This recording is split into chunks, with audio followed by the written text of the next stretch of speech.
কচু পাতার প্রলেপ নাকি কাপড়, যেটা বোঝা বড়ই মুশকিল। আজকের এই ভিডিওতে এমন একটি ফেব্রিক ফিনিশ নিয়ে আলোচনা করব যার নাম হচ্ছে টেফলন ফিনিশ। এই টেফলন ফিনিশ হচ্ছে একটি ফ্লোরোকার্বন বেসড কেমিক্যাল ফিনিশ, যেটি কাপড়ের উপর দেওয়া এক ধরনের অদৃশ্য প্রলেপ, যা কাপড়কে পানি, তেল ও দাগ প্রতিরোধী করে তোলে।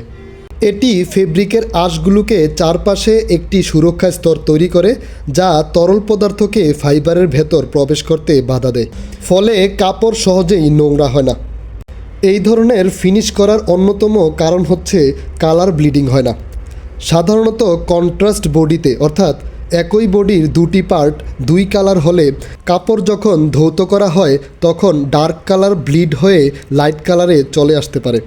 কিন্তু যখন কাপড়ে টেফলন ফিনিশ করা হয় তখন কালার ব্লিডিং হওয়ার চান্স নেই। ঠিক যেমন এই ভিডিওতে দেখা যাচ্ছে কচু পাতার মতো আচরণ করছে এই কাপড়টি।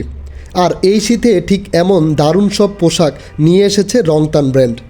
একদম স্বল্প মূল্যে শীতের চমৎকার সব ক্লথিং আইটেম পাচ্ছেন রংতানে। তাই ভিজিট করুন রংতানের ওয়েবসাইটে কিংবা অফিসিয়াল ফেসবুক পেজে।